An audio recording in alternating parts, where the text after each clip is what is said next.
ಶಿವಯೋಗಿ ಸಿದ್ದರಾಮೇಶ್ವರನ್ನ ಸ್ಮರಿಸಿಕೊಳ್ಳುತ್ತಾ ವಿಶ್ವವಾಣಿಯ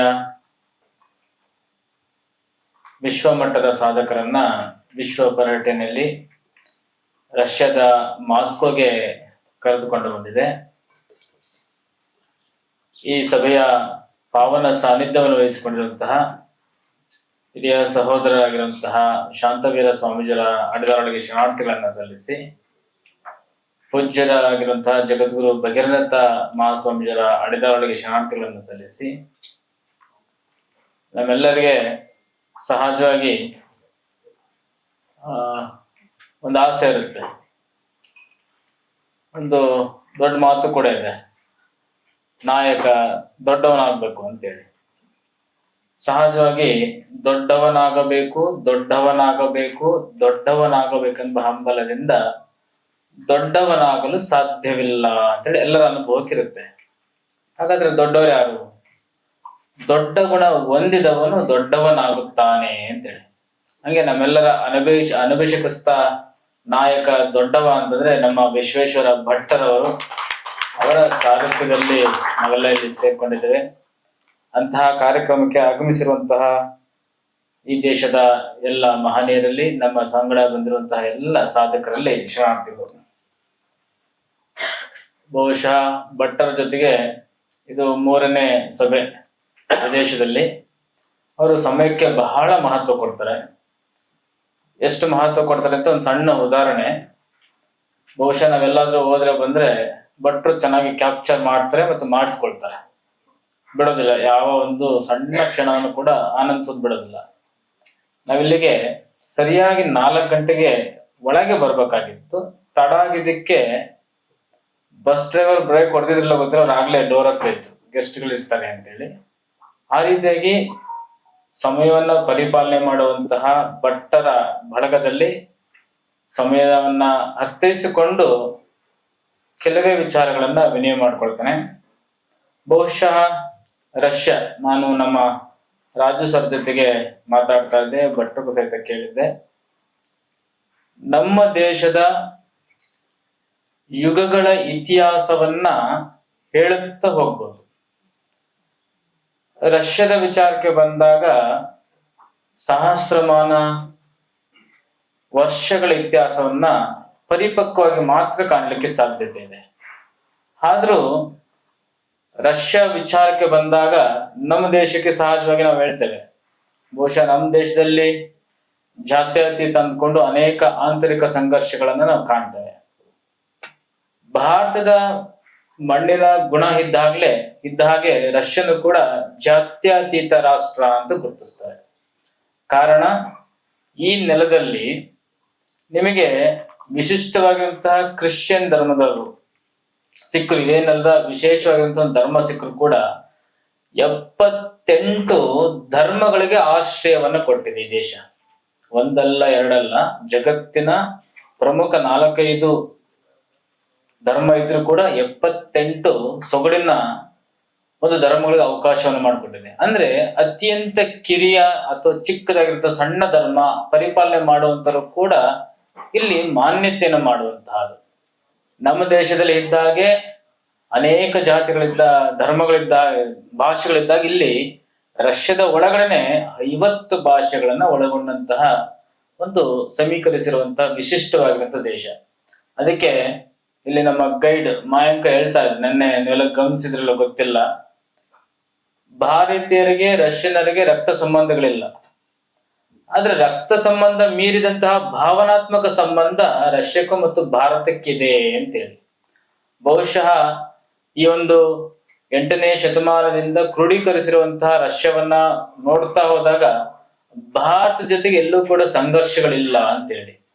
ಎಷ್ಟೊಂದು ಒಂದು ಉತ್ತಮ ಸಂಬಂಧ ಇದೆ ಅಂತಂದ್ರೆ, ಸ್ವಾತಂತ್ರ್ಯ ಪೂರ್ವದಲ್ಲಿಯೂ ಕೂಡ ಇಲ್ಲೇ ಅನುಸರಿಸುವಂತಹ ಕಮ್ಯುನಿಸ್ಟ್ ಪಕ್ಷ ಅಥವಾ ಕಮ್ಯುನಿಸ್ಟ್ ಏನು ಧರ್ಮ, ಅವರ ಸಿದ್ಧಾಂತ, ತಾತ್ವಿಕ ಚಿಂತನೆಗಳಿದಾವೆ, ನಮ್ಮಲ್ಲೂ ಕೂಡ ಅದನ್ನ ಅಳವಡಿಸಿಕೊಳ್ಳುವಂತ ಒಂದು ವರ್ಗನೂ ಕೂಡ ಇದೆ ಅನ್ನುವಂತಹದ್ದು.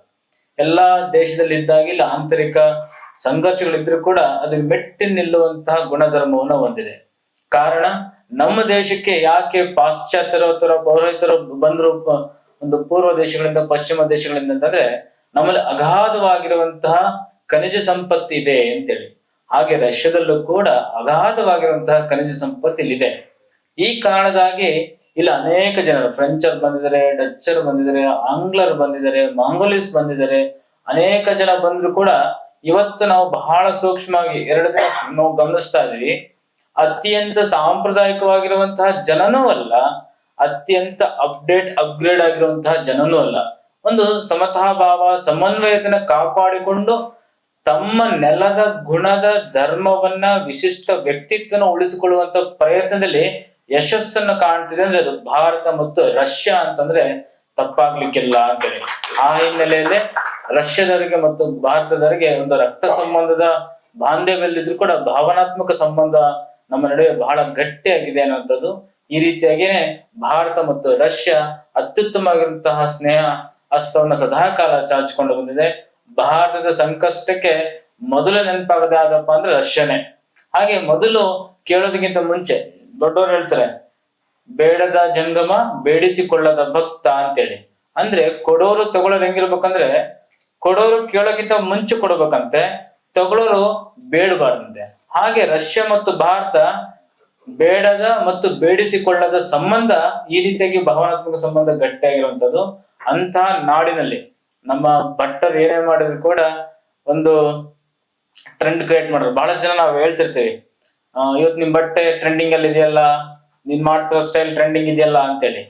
ನಾವು ಸ್ಟೈಲ್ ಅಥವಾ ಟ್ರೆಂಡ್ ಫಾಲೋ ಮಾಡಿರೋದ್ರೆ ಟ್ರೆಂಡ್ ಕ್ರಿಯೇಟ್ ಮಾಡೋರಪ್ಪ ಅಂದ್ರೆ ಭಟ್ರು ಅಂತೇಳಿ, ವಿಶ್ವೇಶ್ವರ ಭಟ್ರು. ಅವರು ಪ್ರಾರಂಭ ಮಾಡಿದ್ಮೇಲೆ ವಿದೇಶಗಳಲ್ಲಿ ಅನೇಕ ಸಂಘ ಸಂಸ್ಥೆಗಳು, ವಾಹಿನಿಗಳು ಕೂಡ ಪ್ರಾರಂಭ ಮಾಡಿದೆ.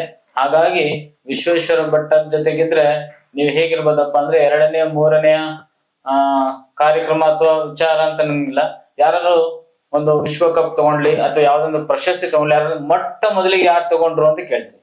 ಅದು ನೆನಪಲ್ಲೂ ಕೂಡ ಇರ್ತದೆ ಇತಿಹಾಸದಲ್ಲಿ. ಹಾಗೆ ವಿದೇಶಗಳಲ್ಲಿ ನಮ್ಮ ಸಾಧಕರನ್ನ ಗುರುತಿಸುವ ಮತ್ತು ಅವರನ್ನ ವಿದೇಶಗಳಲ್ಲಿ ಪರಿಚಯಿಸುವಂತ ಕೆಲಸನ ಪ್ರಪ್ರಥಮವಾಗಿ ಯಾರು ಮಾಡಿದ್ರು ಅಂತಂದ್ರೆ ಅದು ವಿಶ್ವೇಶ್ವರ ಭಟ್ರವರು ಮಾಡಿದ್ರು ಅಂತೇಳಿ. ಆ ಹಿನ್ನೆಲೆಯಲ್ಲಿ ನಾವು ಪ್ರಪ್ರಥಮ ಅಂತ ಹೋಗ್ಬೇಕಂದ್ರೆ ಭಟ್ರ ಜೊತೆಗೆ ಹೋಗ್ಬೇಕು ಅಂತೇಳಿ. ಹಾಗಾಗಿ ವಿಶ್ವವಾಣಿ ಅದು ವಿಶ್ವ ಪರ್ಯಟನೆಯನ್ನ ಮಾಡುವ ಸಂದರ್ಭದಲ್ಲಿ ಇವತ್ತು ರಷ್ಯಾಕ್ಕೆ ಬಂದಿದೆ. ನಮ್ಮ ಈ ಒಂದು ವಿಚಾರಗಳಲ್ಲಿ ಬಹಳ ಅರ್ಥಗರ್ಭಿತವಾಗಿ ಒಂದಿಷ್ಟು ಸಾಲುಗಳಲ್ಲಿ ಹೇಳೋದಾದ್ರೆ, ಭಟ್ಟರ ಮತ್ತು ನಮ್ಮ ವಿಶ್ವವಾಣಿ ಪತ್ರಿಕೆ ವಿಚಾರವಾಗಿ ಅದು ಹೇಗ್ ಕಾಣುತ್ತೆ ಅಂತಂದ್ರೆ, ಸಹಜವಾಗಿ ಒಂದು ಸಾಲಲ್ಲಿ ಹೇಳೋದಾದ್ರೆ ವಿಶ್ವವಾಣಿ ಅಂದ್ರೆ ಭಟ್ಟರ ವಿಶ್ವವಾಣಿ ಅಂತಾನೆ ಓದ್ಕೋಬೇಕು. ಓದ್ಕೊಳ್ಳುವಾಗ ನೀವು ವಿಶ್ವೇಶ್ವರ ಭಟ್ಟರ ವಿಶ್ವವಾಣಿ ಅಂತೇಳಿ, ವಿಶ್ವೇಶ್ವರ ಭಟ್ಟರ ವಿಶ್ವವಾಣಿ ಇದು ಸಾಧಕರ ಹೋಣಿ ಅಂತೇಳಿ. ಎಷ್ಟು ಜನ ಸಾಧಕರು ಬರ್ತಾರೆ, ಅವ್ರ ಜೊತೆಗೆ ನೀವು ಸತಿ ಹಿಂಗ ಬಂದು ಹೋದ್ರು ಅಂತಂದ್ರೆ ಸಾಧಕರು ಕ್ರಿಯೇಟ್ ಆಗ್ತಿರಲ್ಲ, ಸಾಧಕರಿಂದಷ್ಟು ಉನ್ನತ ಮತ್ತು ಉತ್ತಮ ಸ್ಥಾನಕ್ಕೆ ಹೋಗ್ತಾರೆ ಅಂತೇಳಿ. ವಿಶ್ವೇಶ್ವರ ಭಟ್ಟರ ವಿಶ್ವವಾಣಿ ಇದು ಭಾವನೆಗಳ ಗಣಿ ಅಂತೇಳಿ. ನಮ್ ಜೊತೆಗೆ ಬರ್ತಾ ಅವ್ರೊಂದು ಮಾತು ಹೇಳ್ತಾ ಇದ್ರು. ಅವ್ರು ಉಗಾಂಡಕ್ಕೆ ಹೋಗಿದ್ರು ಅನ್ನೋಂಥ ವಿಚಾರವನ್ನು ಹೇಳ್ತಾ ಇದ್ರು. ನೀವು ಯಾರಾದ್ರೂ ನಮ್ಮ ಮಕ್ಕಳು ಇವತ್ತು ವಿದೇಶ ವ್ಯಾಸಂಗ ಅನ್ನೋದು ದೊಡ್ಡದಲ್ಲ, ಬಹಳ ಸರಳ ಆಗಿದೆ, ಸುಲಭ ಆಗಿದೆ. ಅವರು ಓದ್ಬೇಕಾದ್ರೆ ವಿದೇಶ ವ್ಯಾಸಂಗ ಇದೆಯಲ್ಲ, ಅದು ಬಹಳ ದೊಡ್ಡ ವಿಚಾರ. ಫಾರಿನ್ ರಿಟರ್ನ್ ಸ್ಟೂಡೆಂಟ್ ಅಪ್ಪ ಫಾರಿನ್ ರಿಟರ್ನ್ ಅಲ್ಲಿ ಮಾಡ್ಕೊಂಡು ಫಾರಿನ್ ನಲ್ಲಿ ಓದ್ಕೊಂಡು ಬಂದಿದ್ದಾರೆ ಅಂತೇಳಿ. ಹಂಗ ಓದ್ಕೊಂಡು ಬಂದ್ರೆ ಒಂದಿಷ್ಟು ನಮ್ಮ ಭಾಷೆಲಿ ಹೇಳಿದ್ರೆ ಕೊಂಬು ಕೋಡ್ ಎರಡು ಇರ್ತವೆ. ಆದ್ರೆ ಒಂದ್ ಸ್ವಲ್ಪ ಅಹಂಕಾರ ದುರಹಂಕಾರ ಒಂದಿಷ್ಟು ಇರ್ತವೆ. ಆದ್ರೆ ಅವ್ರು ಹೇಗಿದ್ದಾರೆ ಅಂತಂತಂದ್ರೆ, ಕಿಂಕರಲ್ಲಿ ಕಿಂಕರತ್ವ. ಯಾರಿಗೆ ಕಿಂಕರತ್ವ ಇರುತ್ತೋ ಅವರು ಶಂಕರತ್ವ ಆಗ್ತಾರೆ ಅಂತೇಳಿ, ಬಹಳ ದೊಡ್ಡವರು ಆಗ್ತಾರೆ ಅಂತೇಳಿ. ಹಾಗೆ ಅವರು ಎಲ್ಲ ಮಕ್ಕಳ ಜೊತೆಗೆ ಬಂದ್ರೆ ನಾವಿಲ್ಲಿ ಅನೀಶಾ ಮನೀಶಾನಂತಹ ಮಕ್ಕಳಿದ್ದಾರೆ, ಅವ್ರ ಜೊತೆಗೆ ಮಕ್ಕಳಾಗಿರ್ತಾರೆ. ಬಹಳ ಚೆನ್ನಾಗಿ ಬಿಸ್ನೆಸ್ ಮ್ಯಾನ್ಗಳು ಅವ್ರ ಜೊತೆಗೆ ವ್ಯವಹಾರವನ್ನು ಮಾಡ್ತಾರೆ. ರಾಜಕಾರಣಿಗಳ ಜೊತೆಗೆ ಕುಂತಾಗ ರಾಜಕೀಯ ಮಾತಾಡ್ತಾರೆ, ಸ್ವಾಮಿ ಜೊತೆಗೆ ಕುಂತಾಗ ಧರ್ಮ ಹೇಳ್ತಾರೆ. ಹಾಗಾದ್ರೆ ಏನ್ ಅರ್ಥ ಅಂದ್ರೆ, ಅವ್ರೊಂದ್ ರೀತಿ ನೀರಿದ್ದಂಗೆ, ಯಾವ ಲೋಟ ಯಾವ ಪಾತ್ರೆ ಯಾವ್ದ್ರಲ್ಲಿ ಹಾಕ್ತಿರೋ ಹಾಗ ಅವರು ಮಾರ್ಪಟ್ಟಾಗ್ಬಿಡ್ತಾರೆ. ಅರ್ಥಾತ್ ಭಾವನೆಗಳ ಗಣಿ. ಅವ್ರ ಜೊತೆಗಿದ್ರೆ ನೀವು ಮುಕ್ತವಾಗಿ ಮಾತಾಡಬಹುದು, ಮನಸ್ಸು ಬಿಚ್ಚಿ ಮಾತಾಡಬಹುದು. ಅದಕ್ಕೆ ಪರಿಹಾರ ಮತ್ತು ಜೀವನ ಉತ್ಸಾಹವನ್ನು ಕೊಡುವಂತಹ ಕೆಲಸವನ್ನ ಅವ್ರು ಮಾಡ್ತಾರೆ ಅನ್ನುವಂಥದ್ದು. ವಿಶ್ವೇಶ್ವರ ಭಟ್ಟರ ವಿಶ್ವವಾಣಿ ಇದು ಸತ್ಯದ ಧ್ವನಿ. ಬಹುಶಃ ಪತ್ರಿಕೆ ಅಂತಂದ್ರೆ ಇತ್ತೀಚೆಗಂತೂ ನಮ್ಮ ಎಲೆಕ್ಟ್ರಾನಿಕ್ ಮೀಡಿಯಾದಲ್ಲಿ ನಮ್ಮಲ್ಲೇ ಮೊದಲು ಅನ್ನೋದಕ್ಕೆ ಹೋಗಿ ಎಷ್ಟು ಸುಳ್ಳುಗಳನ್ನ ಹೇಳ್ತಾರೋ, ಎಷ್ಟು ಅಪ್ರಸ್ತುತನ ಹೇಳ್ತಾರೋ ಗೊತ್ತಿಲ್ಲ.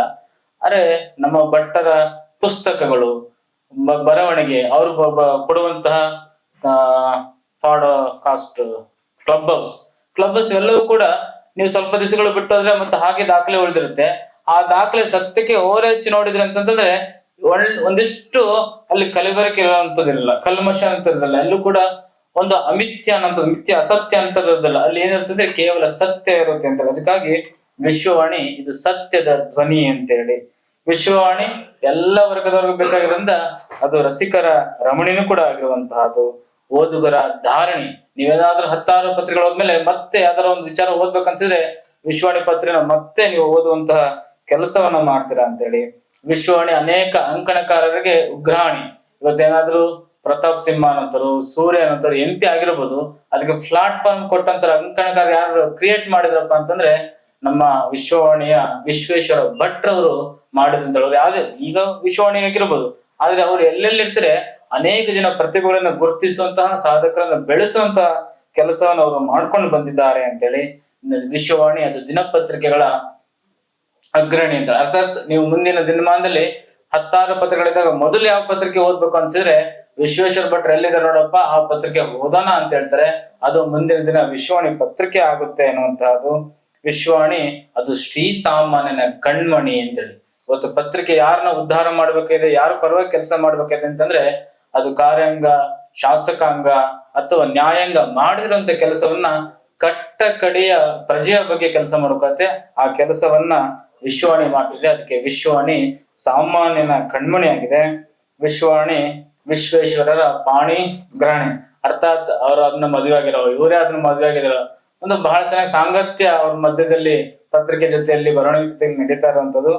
ವಿಶ್ವವಾಣಿ ನಾವೆಲ್ಲ ಇಲ್ಲಿ ಕುಂತಿರೋದಕ್ಕೆ ಸೀಮಾತೀತ 10 ಸಂವತ್ಸರಾಣಿ, 10 ವರ್ಷ ಆಗಿದೆ, 10 ಸಂವತ್ಸರನ ಕಂಡಿದೆ. ಇವತ್ತು ಸೀಮಾತೀತವಾಗಿ ಬೆಳೀತಿದೆ. ಇವತ್ತು ಕೇವಲ ವಿಶ್ವವಾಣಿ ರಾಜ್ಯಕ್ಕಲ್ಲ, ರಾಷ್ಟ್ರಕ್ಕಲ್ಲ, ಅಂತಾರಾಷ್ಟ್ರೀಯ ಮಟ್ಟದಲ್ಲಿ ಪರೋಕ್ಷವಾಗಿ ಬೆಳೀತದೆ. ಅಂತಹ ವಿಶ್ವೇಶ್ವರ ಭಟ್ಟರ ವಿಶ್ವವಾಣಿ ಪತ್ರಿಕೆ ಜೊತೆಗೆ ನಾವೆಲ್ಲ ವಿಶ್ವ ಪರ್ಯಟನೆ ಮಾಡ್ತಾ ಇದ್ವಿ. ಇಂತಹ ಅಪರೂಪದ ಕ್ಷಣಗಳನ್ನ ದಯಪಾಲಿಸೋದಕ್ಕೆ ಭಟ್ಟರಿಗೆ ಅನಂತ ಧನ್ಯವಾದಗಳನ್ನು ತಿಳಿಸ್ತಾ ಎಲ್ಲರಿಗೂ ಶುಭವಾಗ್ಲಿ. ಜೊತೆಲಿ ವಿಶ್ವ ಸಾಧಕರು ನಿಮ್ಮೆಲ್ಲ ಗುರುತಿಸಿದರೆ ಬಹುಶಃ ನಾವು ಸರ್ಕಾರ ಆಗ್ಲಿ, ಬೇರೆ ಸಂಸ್ಥೆಗಳಾಗ್ಲಿ ಬೆಳೆದವರನ್ನ ಗುರುತಿಸೋದು ಸಹಜ, ಎಲೆಮರೆ ಕಾಯಿನ ಗುರುತಿಸೋದು ಬಹಳ ವಿರಳ. ಎಲೆಮರೆ ಕಾಯಿಗಳನ್ನ ನಿಜವಾಗ್ಲೂ ಸಾಧನೆಯನ್ನ ಮಾಡ್ತಿರೋಂತರ ಮುಂದಿನ ದಿನ ರಾಷ್ಟ್ರ ಪ್ರಶಸ್ತಿಗಳನ್ನು ಹುಡ್ಕೊಂಡು ಹೋಗುವ ಹಾಗೆ ಗುರುತಿಸುವಂತಹ ಒಂದು ಕ್ಷೇತ್ರ, ವ್ಯಕ್ತಿ ಅಂತಂದ್ರೆ ವಿಶ್ವೇಶ್ವರ ಭಟ್ರು. ಮುಂದಿನ ನಿರ್ಮಾಣಗಳಲ್ಲಿ ಇವತ್ತೇನ್ ನೀವು ಪ್ರಶಸ್ತಿನ ಪಡಿತಾ ಇದ್ರ 100ಕ್ಕೆ 100ರಷ್ಟು ಸರ್ಕಾರದ ಕೊಡಲ್ಪಡುವಂತಹ ರಾಜ್ಯ ಅಥವಾ ರಾಷ್ಟ್ರ ಪ್ರಶಸ್ತಿಗೆ ನೀವೆಲ್ಲ ಅರ್ಹರಾಗ್ತೀರ ಅನ್ನೋ ಮಾತನ್ನ ನಾನು ಬಹಳ ಅಭಿಮಾನದಿಂದ ಅನುಭವಿಸ್ತಾ ಹೇಳ್ತಾ ಎಲ್ಲರಿಗೂ ಶುಭವಾಗ್ಲಿ. ಶರಣು ಶರಣಾರ್ಥಿಗಳು.